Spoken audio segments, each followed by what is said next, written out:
Welcome to our deep dive today, where we're exploring a field that you interact with every time you step into a store, Sure. but probably don't think too much about visual merchandising. We're taking a unique approach today, Yeah. using actual interview questions for visual merchandiser roles to uncover the hidden world behind those captivating displays. Get ready for some aha moments as we unpack the psychology of color, the magic of storytelling through props, Oh, wow. and the secrets to designing a store layout that keeps you coming back for more. That sounds fascinating.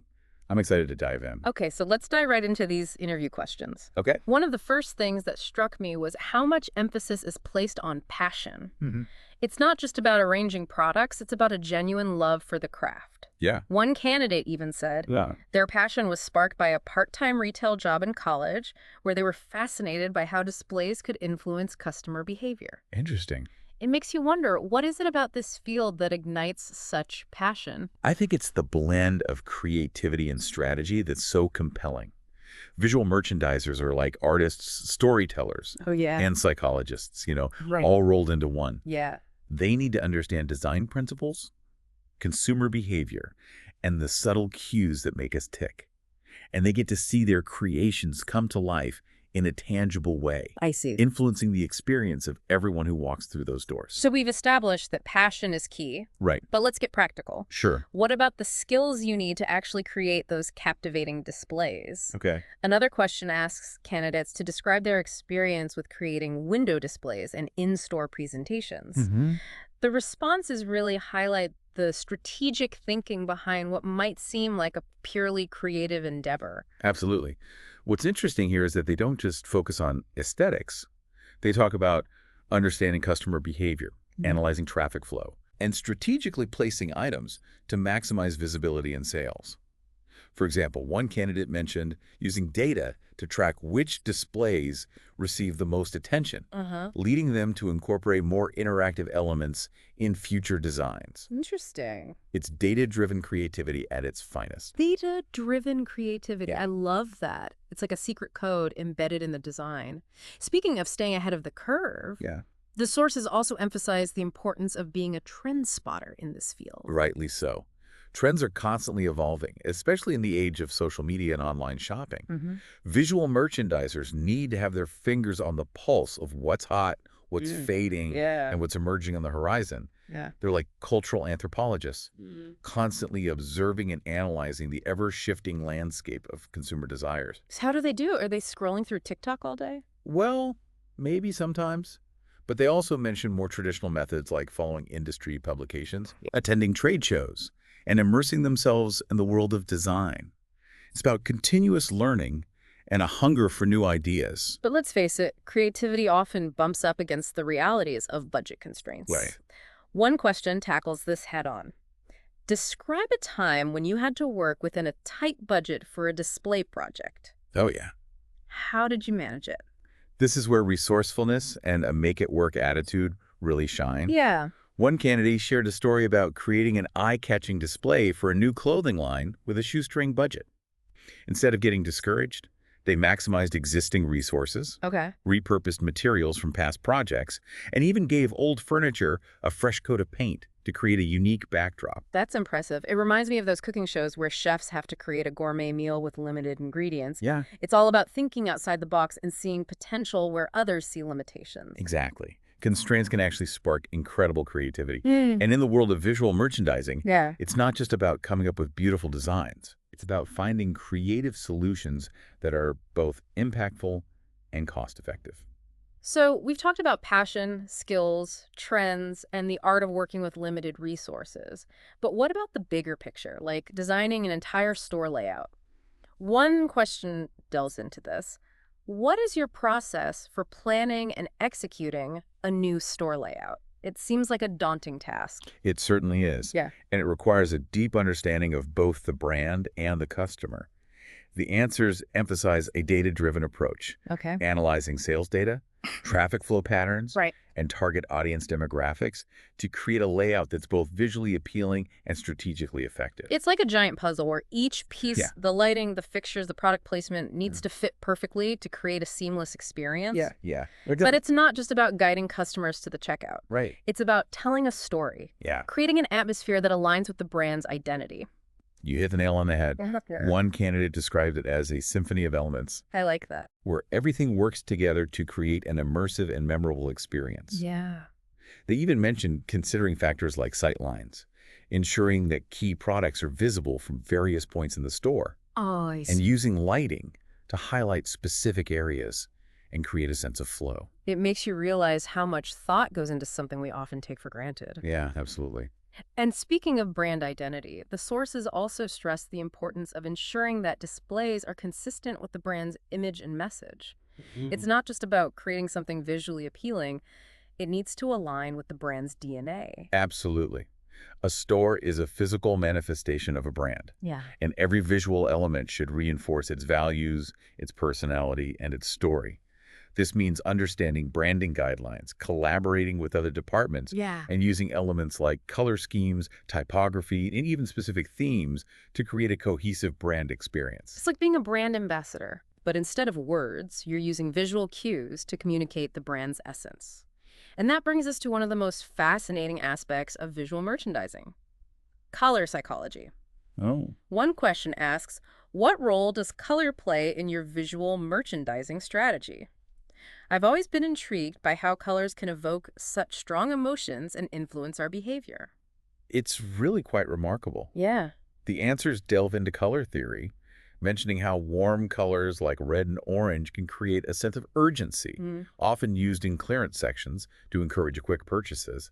Cool colors like blue and green, on the other hand, convey trustworthiness Yeah, and are often used in displays for financial institutions or healthcare products, that makes sense. like a secret language that speaks to our subconscious. Wow, I'm already looking at the colors around me differently. So you're telling me that the red sweater I just bought might have been a subliminal suggestion? Well, let's not give visual merchandisers too much credit, but color definitely plays a powerful role in shaping our perceptions and influencing our decisions. Okay, before my mind explodes with all these color conspiracies, let's move on to something a little less subliminal: seasonal storytelling. One question explores this, asking, how do you incorporate seasonal themes into your displays? I love how stores transform for different holidays and seasons. Yeah. It always makes shopping feel more exciting. Seasonal displays are a fantastic way to refresh the store's aesthetic, tap into current events and holidays, Yeah. and create a sense of excitement and anticipation. Right. The answers emphasize aligning themes with the brand identity, using color palettes and materials that evoke the season, and balancing creativity with functionality. Imagine a cozy winter wonderland display with warm lighting and soft textures, Right. versus a bright and breezy summer display with pops of vibrant color and beachy vibes. It's about transporting the customer, even for a moment, into a different world. Yeah. A world that aligns with the emotions and aspirations associated with that particular season. And that makes the shopping experience so much more engaging. Absolutely. Speaking of engagement, let's not forget that visual merchandising is a team sport. One question asks for an example of a successful collaboration, and the responses really highlight the importance of communication, teamwork, and the ability to integrate different perspectives. It's like an orchestra, with each musician playing their part to create a harmonious whole. Yes, exactly. One candidate recounted a story about collaborating with the store manager and sales team on a major seasonal promotion. They emphasized how open communication and brainstorming led to a display that exceeded expectations, Right. driving both foot traffic and sales. That's a great example of how effective communication and a collaborative approach can lead to extraordinary results. And before we wrap up this part of our deep dive, we can't forget about the elephant in the room, technology. Okay. One question asks about the software tools used for designing and planning projects. It seems like even the creative world is being revolutionized by technology. Absolutely. Technology is transforming the way visual merchandisers work, from conceptualization to execution. Software programs allow for 3D modeling, virtual walkthroughs, Wow. and even data analysis to predict the impact of different design choices. It's like having a crystal ball that shows you how customers will interact with your creations. That's incredible. Can you give us some examples of the tools they're using? Sure. They mention programs like Adobe Creative Suite, Okay. SketchUp for 3D modeling, and even Trello for project management. Uh-huh. It's a fascinating blend of creativity and technology where artistic vision meets data-driven precision. It sounds like visual merchandisers are becoming tech wizards as well as creative geniuses. Indeed, and this integration of technology is only going to become more prevalent in the future, Right. opening up even more possibilities for immersive and engaging customer experiences. Well, that's all the time we have for this part of our deep dive into the world of visual merchandising. We've covered a lot of ground, from the psychology of color to the importance of data-driven creativity. Yeah, it's been a fascinating discussion. But we're not done yet. Join us in part 2, where we'll explore even more fascinating aspects of this ever-evolving field, uncovering the challenges, the triumphs, and the secrets to creating truly captivating retail experiences. Sounds good. Looking forward to it. Welcome back to our deep dive into visual merchandising. Oh, Last time we talked about the importance of passion, right. the strategic thinking behind display creation, Hmm. and how visual merchandisers stay on top of trends. Yeah. Today, we're going even deeper, Yeah. uncovering how they measure success, Okay. overcome challenges, Sure. and adapt to ever-changing circumstances. Sounds good. It's one thing to create a beautiful display, Yeah. but it's another thing entirely to make sure it's actually achieving its goals. Right. One interview question dives into this. Okay. How do you measure the success of your visual merchandising efforts? That's a good question. A really important one. That's such a crucial question. I'm picturing a visual merchandiser with a clipboard and stopwatch, timing how long people look at their displays. While observation is certainly part of it, Yeah. it's much more sophisticated than that. Okay. The responses we've got emphasize the importance of tracking key performance indicators. Okay. Things like sales data, customer engagement, Mm-hmm. and feedback from store staff. Interesting. For example, they might monitor sales data to see if product performance changes after implementing a new display. Oh. It's almost like a scientific experiment. So they're not just artists. Right. They're data analysts, too. That's fascinating. Yeah, they wear many hats. And what about qualitative feedback? Mm-hmm. How do they capture the feeling a display evokes? They talk about gathering insights from customers through surveys, Yeah, okay. social media interactions, Mhm. and even just observing how people interact with the displays. Are they stopping to look? Right. Are they picking up the products? I Are they see. taking pictures? It's all valuable data. It sounds like detective work. Yeah, kind of. Piecing together clues to understand what's resonating with customers and what's falling flat. Exactly. But even with the best data and planning, Mm-hmm. challenges are inevitable. Of course. One question asks, Well, describe a challenging situation you faced while working on a display and how you resolved it. these stories are so revealing. Yeah. They showcase the resourcefulness and problem-solving skills that visual merchandisers need to have in spades. I bet. One candidate shared a story about a holiday display Okay. where the mannequins and props arrived late, Oh, no. leaving them with very little time to set everything up. Talk about a holiday nightmare. Right. What did they do? They had to think on their feet. They quickly assessed the available resources, Okay. brainstormed alternative ideas with their team, Uh-huh. and ultimately created a stunning display that still captured the holiday spirit while Whoa. working within the time constraints. That's impressive. It shows that they can handle pressure and adapt to unexpected situations. For sure. And sometimes, even the best laid plans need tweaking based on feedback. Oh, absolutely. Another question asks, Okay. have you ever had to redesign a display based on feedback from management or customers? Mm-hmm. If so, how did you handle it? It's a question that really gets at their ability to be flexible and open to constructive criticism. Right.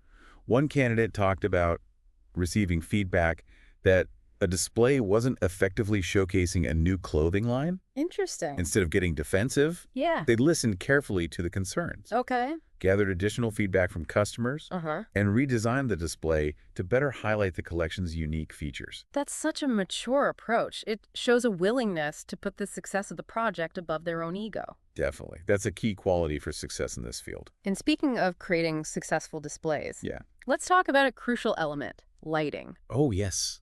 Lighting is so important. One question asks, Huh? what role does lighting play in your visual merchandising strategy?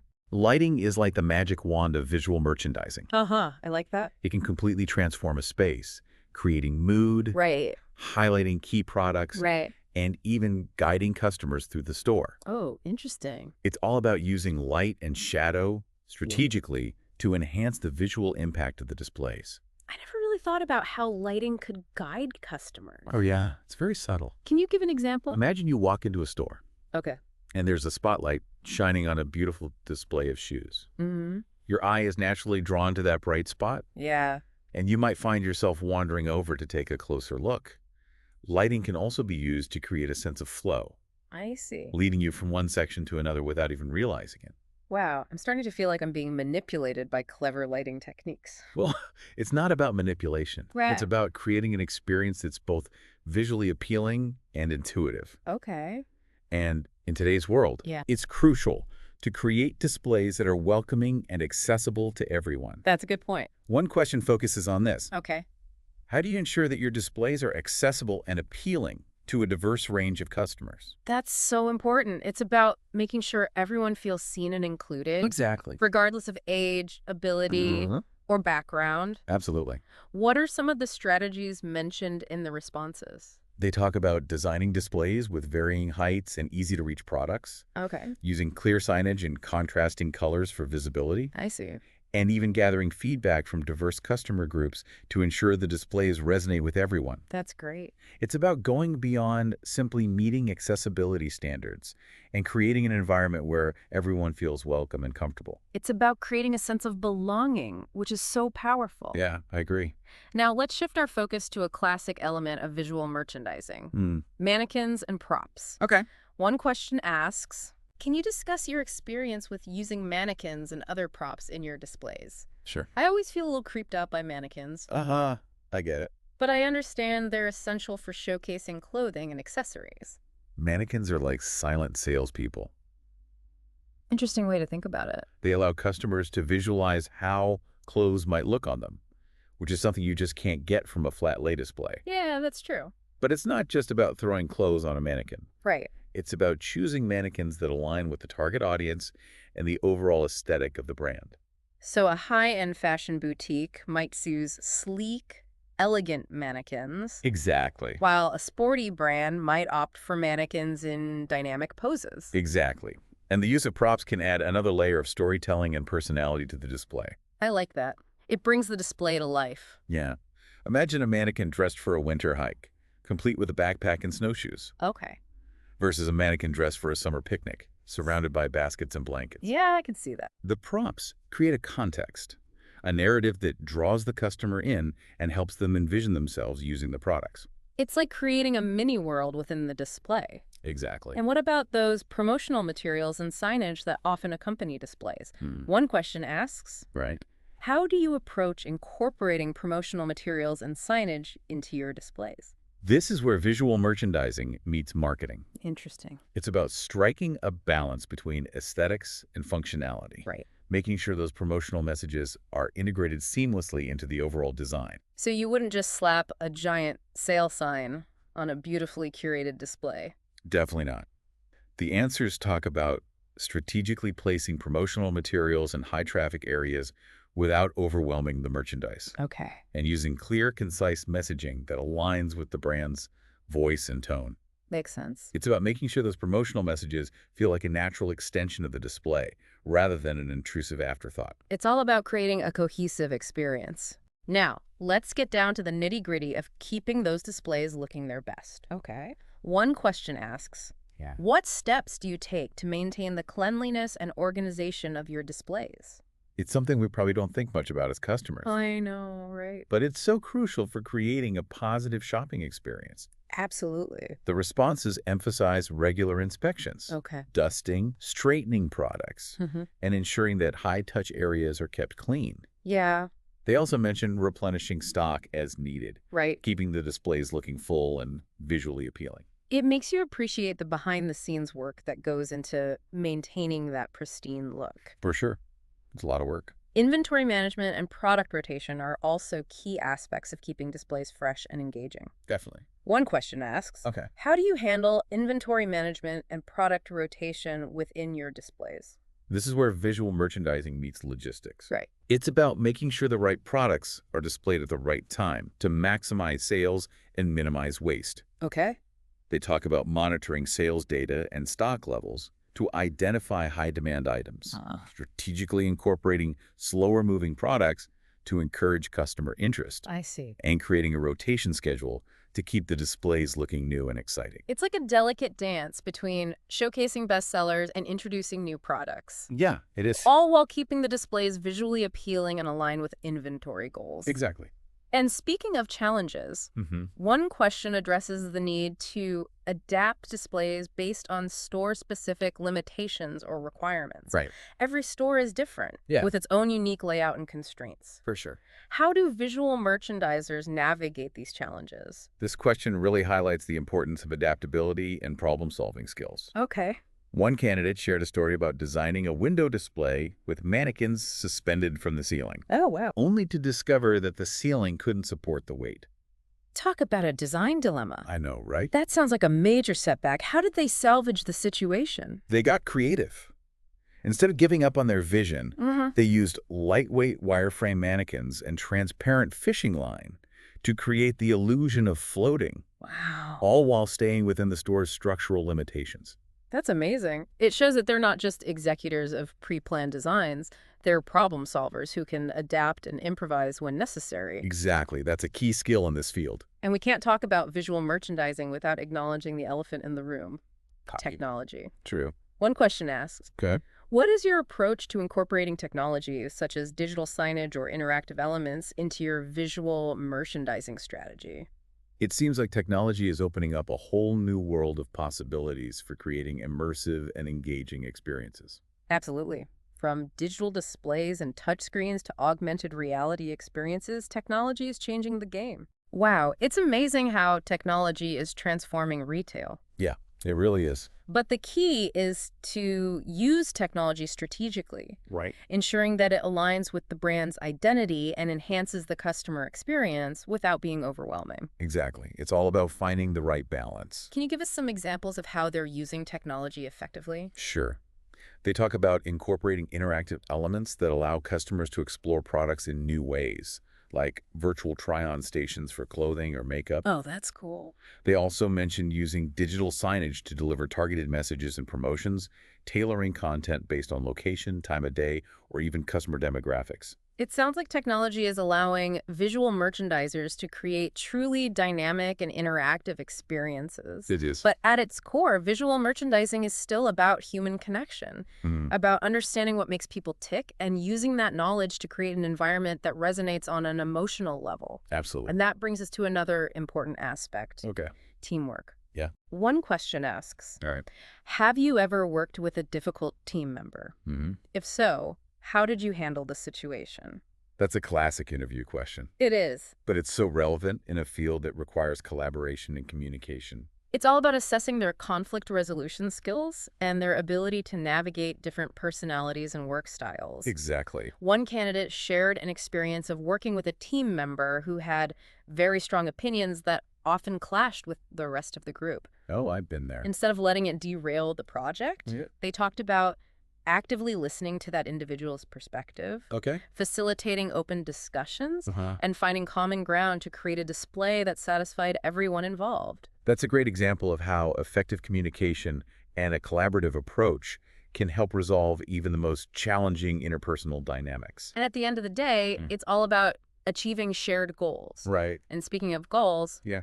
one question gets to the heart of what visual merchandising is all about, Oh. driving results.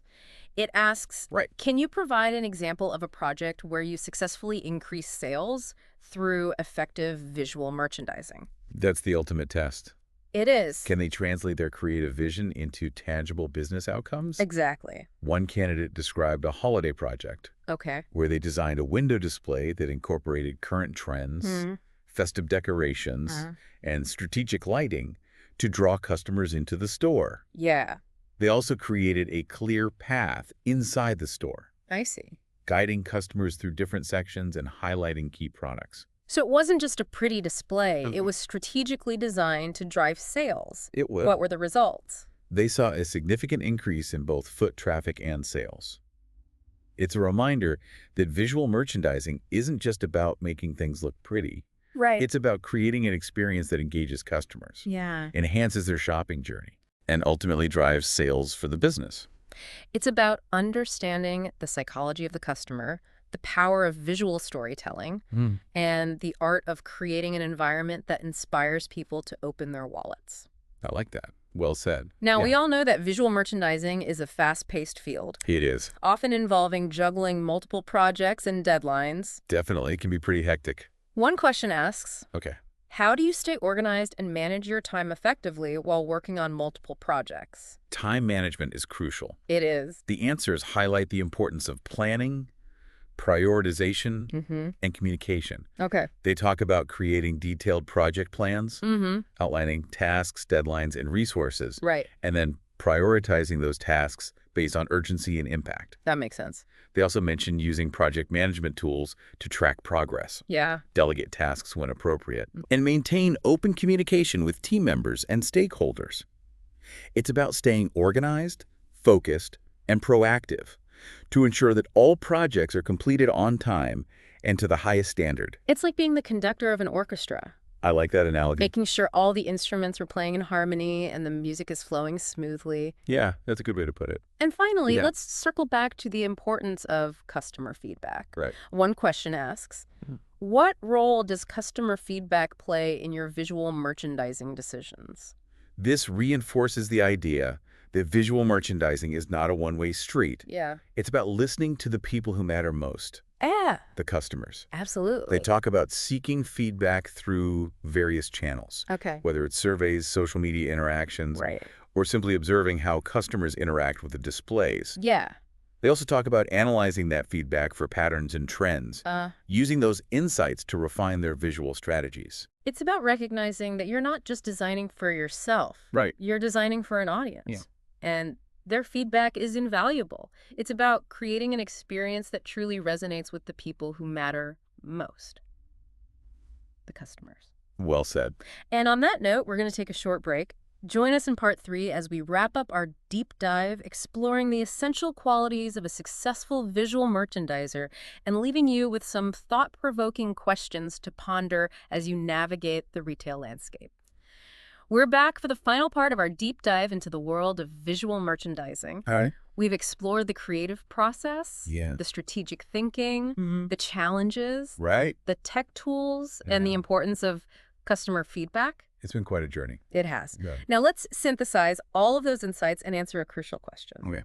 What's that? What are the essential qualities Mhm. that make a visual merchandiser truly successful? I think I have a feeling. Luckily, the interview questions we've been analyzing offer some clues. Wow, that's good. One of the final questions Yeah. asks candidates to share what they believe are the most important qualities for success in this field. That's a great question to ask. It's like getting a glimpse into the secret sauce, the recipe for visual merchandising mastery. Okay. What are some of the key ingredients? Well, the responses paint a fascinating picture of a multi-talented individual, Okay. someone who blends creativity with strategic thinking, Mm-hmm. who's adaptable and open to feedback, Yeah. and who understands the psychology of the consumer. Makes sense. They need a strong sense of aesthetics, Right. a keen eye for detail, Yeah. and the ability to translate design trends into captivating displays that align with the brand's identity. It sounds like a rare combination of artistic flair and business acumen. It is. They're not just creating beautiful things, they're Right. creating beautiful things that sell. Exactly. And that's the key. And it's not just about individual brilliance. Yeah, there's more to it. They also emphasize the importance of communication and collaboration, Oh, for sure. working effectively with different departments, Right. gathering input from stakeholders, Yep. and clearly articulating their vision to their team. Yeah, you have to be able to communicate your ideas effectively. It's about being a leader, Yeah. a team player, Mm. and a master communicator all rolled into one. That's a lot. So they need to be chameleons, Uh-huh. adapting to different situations and personalities. I like that analogy. And let's not forget about the importance of adaptability, Yeah. being able to adjust their designs based on changing seasons, Mm-hmm. new product lines, Right. or even unforeseen challenges like those late arriving mannequins we talked about earlier. You always have to be prepared for the unexpected. And perhaps most importantly, Okay. they stress the need for a customer-centric mindset, Yes, absolutely. Understanding the target audience, their needs, their Right. preferences, Right. and creating displays that resonate with them on an emotional level. Yeah, you have to connect with the customer. It's about empathy, Exactly. about stepping into the shoes of the customer I love that. and seeing the world through their eyes. That's a great way to put it. It's about understanding that you're not just designing for yourself, Yeah. you're designing for an audience. And that audience is diverse, Absolutely. with a wide range of tastes, preferences, and motivations. It's a challenge. It is. A successful visual merchandiser needs to be able to tap into those diverse needs and create an experience that feels personalized and engaging for everyone. It's not easy, but it's definitely possible. It's about creating a sense of connection, a Yeah. sense of belonging, a Right. sense of this store gets me.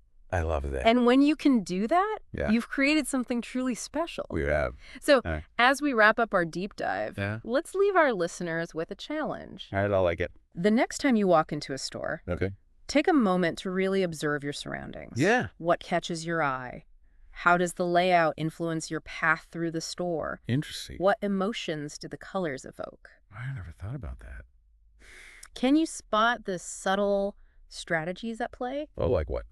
The strategic placement of products, the carefully chosen lighting, Right. the thematic displays that tell a story. I see what you mean. It's like a treasure hunt, Uh-huh. uncovering the hidden messages embedded in the design. Yeah, it's like a secret code.